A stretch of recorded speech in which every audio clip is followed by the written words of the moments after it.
예, 반갑습니다. 예, 우선 장관 후보자로 지명되신 걸 이제 축하합니다.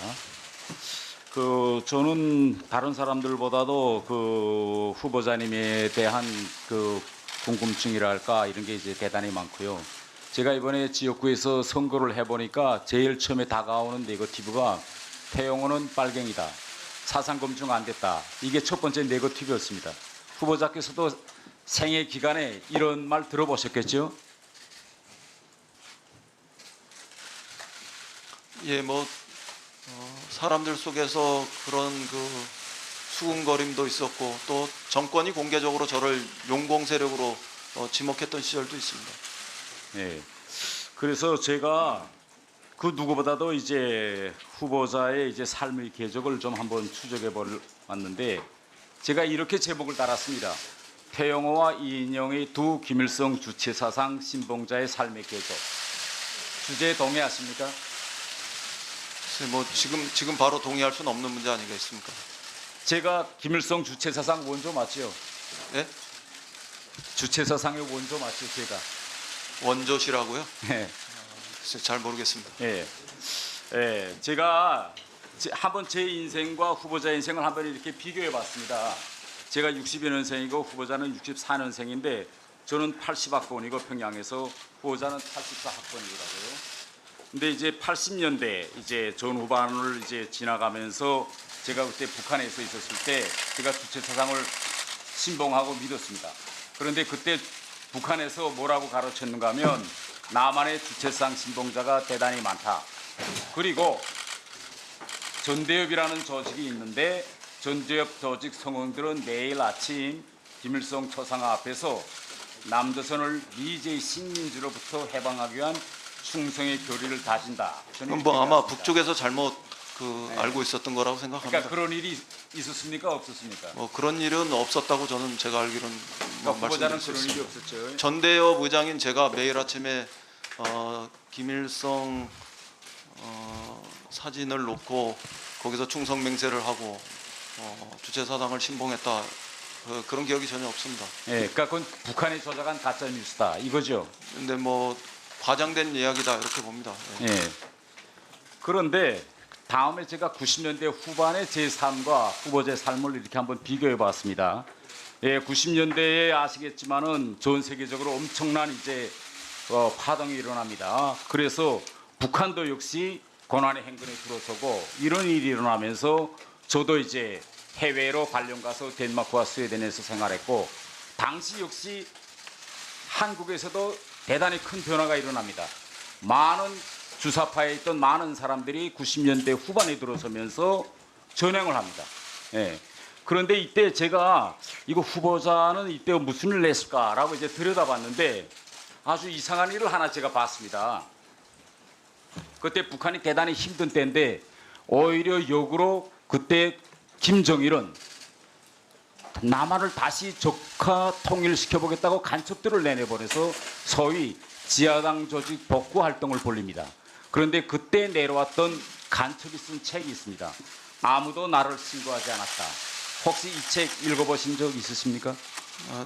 들어봤습니다. 그리고 최근에 그런 책이 있다 그래서 저와 관련된 부분들이 질문이 있을 거라고 생각해서 발췌도 해서 보았습니다. 아, 그래. 그러면 요 320페이지에 왜 간첩이 내려왔냐라는 내용이 있고 339페이지에 어느 씨와의 접촉하고 그 내용이 상세히 되어 있는데 이건 후보자에 대한 내용이 맞죠? 339페이지인지는 잘 모르겠습니다만 저와 관련된 네 줄 네. 그 내용은 제가 지금 가지고 있습니다. 예. 그 내용도 마저 읽어봐 주시죠. 아, 괜찮습니다. 제가 다 읽어봤기 때문에. 예. 그러면 저도 두 가지만 좀 말씀드려도 될까요? 아니, 저는 그때 그 책을 읽어보면서 후보자님께서 다행히 잘 처신하셨더라고요. 아니 예. 뭐라고 잘 처신했는지를 이걸 지켜보는 국민들한테 좀 분명히 말씀해 아니, 제가 주셔야 되지 말씀드리죠. 않겠습니까? 예, 기관원이다라고 하면서 간첩으로 인정하지 않고 그와 이제 대화를 거부했더라고. 그런데 문제는 신고는 안 하셨죠? 신고는 제가 했다면 그를 간첩으로 인지하고 하는 거 아니겠습니까? 그거는 그 지금 말씀하시는 거는 모순된 행위에 해당하지 않습니까? 제가 간첩으로 인지했으면 신고해야 마땅하고 간첩으로 인지하지 않았기 때문에 신고하지 않은 것이 일관된 행위 아니겠습니까? 예, 그 이후에 제가 후보자가 쓴 글 또 이제 여러 가지 재판 기록들을 이제 많이 보았는데 예, 거기에 뭐 이런 표현들이 나옵니다. 남조선은 뭐 미제의 식민지. 제가 뭐 쓴 글이라고 말씀하셨습니까? 쓴 글도 있고 재판 기록도 있고 언론에 나온 것도 있고. 그거는 예. 의원님께서 굉장히 부정확한 말씀을 하시는 건데 쓴 글이 아닐 겁니다. 다시 한번 네. 확인하고 말씀하시지 않으면 예. 왜곡된 이야기를 이 자리에서 하시는 겁니다. 그러면 제가 추가 질문 드리겠습니다. 자, 이런 겁니다.